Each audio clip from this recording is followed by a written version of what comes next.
A very happy Children's Day to everyone, to all the teachers, sisters and the children here. நான் எல்லாருமே கடவுளின் குழந்தைகள்னு சொல்லுவாங்க. So very happy children's day to home. And இந்த school வந்து என்னோடய school, நம்ம ஸ்கூல். எனக்கு ரொம்ப ரொம்ப பெருமையாக இருக்குது to be here with you all here. So ஒரு மனுஷனோட வாழ்க்கையில் ஒரு ஸ்கூல் வந்து எப்படி வந்து மாற்றுன்றதெல்லாம் வந்து ஒரு பெரிய விஷயம். நான் சின்ன சின்ன இன்சிடென்ட் மட்டும் ஷேர் பண்ணுறேன். என்னுடைய ஃபஸ்ட்டு கேஸ் வந்து இங்கே தான். ஷாக்கிங்காக இருக்கும், என் ஒய்ஃப் இங்கே தான் இருக்கா. ஸோ அது யாருன்னா, அது என்றைக்கு நடந்துச்சுன்ற டேட் சொல்கிறேன். December 7, 2009 பிரின்சிபல் ரூம் வாசலில் என்னுடைய பயாலஜி டீச்சர் சாந்தா மிஸ் என்னுடைய பர்த்டேக்கு என்னை ப்ளெஸ் பண்ணுறதுக்காக எனக்கு வந்து என்னுடைய ஃபோர்ஹெட்டில் ஒரு கிஸ் கொடுத்தாங்க. That was my first kiss. ஏன்னா பேரண்ட்ஸ் தவிர யாருமே எனக்கு கொடுத்தது கிடையாது. அண்ட் அதில் தான் எனக்கு தெரிஞ்சது ஒரு பியூரஸ்ட் ஃபார்ம் ஆஃப் லவ்.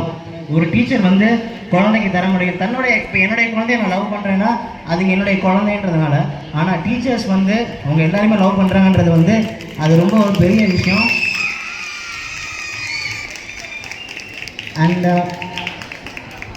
எங்கள் ஸ்கூலில், இப்போ நம்ம ஸ்கூலில் ஒரு டீச்சர் இருக்காங்க. அவங்க வந்து எப்போவுமே வந்து கிளாஸ் ஒரு சப்ஜெக்ட் எடுத்து முடித்தாங்க அப்படின்னா என்னோடய ஒப்பீனியன் கேட்பாங்க. எல்லாருமே எந்திரிக்க சொல்லி இந்த பாடம் நடத்திருக்கேன், இதுலேருந்து உங்களுக்கு என்ன ஒப்பீனியன் சொல்லுங்கள், நீங்கள் என்ன புரிஞ்சுக்கிட்டீங்கன்னு கேட்பாங்க. எப்போவுமே கேட்பாங்க. ஸோ எப்போவுமே நான் பதில் சொல்லுவேன். ஸோ அப்போ ஒரு டைம் வந்து அந்த சப்ஜெக்டே வந்து ட்ரிங்கிங் ஆல்கஹாலை பற்றி இருந்துச்சு, மதுவை பற்றி இருந்துச்சு. ஸோ அப்போ நான் அந்த டீச்சர்கிட்ட சொன்னேன், டீச்சர் நான் இந்த பாடத்துக்கு அப்புறம் நான் ஒரு முடிவு எடுத்திருக்கேன், என் லைஃப்பில் என்றைக்குமே நான் ஒரு ட்ராப் ஆல்கஹால் கூட எடுக்க மாட்டேன் அப்படின்னு சொல்லி. இன்றைக்கி 16 வருஷம் ஆச்சு. ஸோ இன்றைக்கு வரைக்கும் நான் ஒரு ட்ராப் ஆல்கஹால் கூட எடுக்கல. அதுக்கு முக்கிய காரணம் யாருன்னா நம்ம teacher, Tamil teacher Mohanavalli miss.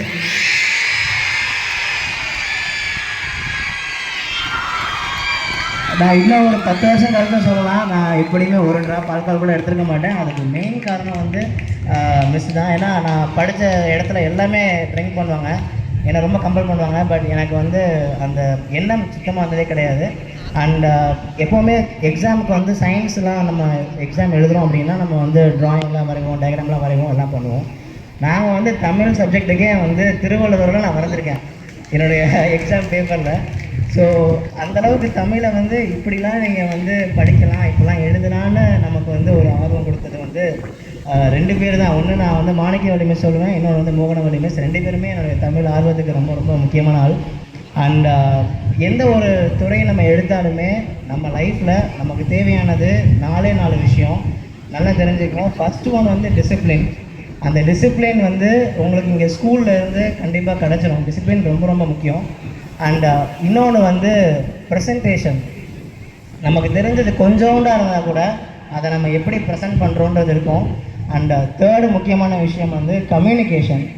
Communication வந்து நீங்கள் என்னவா வேணால் போங்க, எங்கே வேணால் போங்க, you not having a good communication you can't stand. So கண்டிப்பாக கம்யூனிகேஷன் ரொம்ப முக்கியம். And last but not least இது வந்து என்னென்னா, நீங்கள் என்ன ஃபீல்டாக இருந்தாலுமே அதில் அன்னைக்கு என்ன டெக்னாலஜி இருக்கோ அதில் நீங்கள் அப்டேட்டடாக இருக்கணும். அப்டேஷன் வந்து ரொம்ப ரொம்ப முக்கியம். நமக்கு தெரிஞ்ச விஷயத்தை மட்டுமே வச்சு நம்ம ஓட்ட முடியாது, நம்ம லேர்ன் பண்ணிகிட்டே இருக்கணும். இப்போ கூட நான் வந்து கோர்சஸ் போயிட்டுருக்கேன் லேர்ன் பண்ணுறதுக்காக. எல்லாமே தெரியுன்றது கிடையாது, கட்டுறது கைமண் அளவு, கல்லாதது உலக அளவுன்னு சொல்லுவாங்க.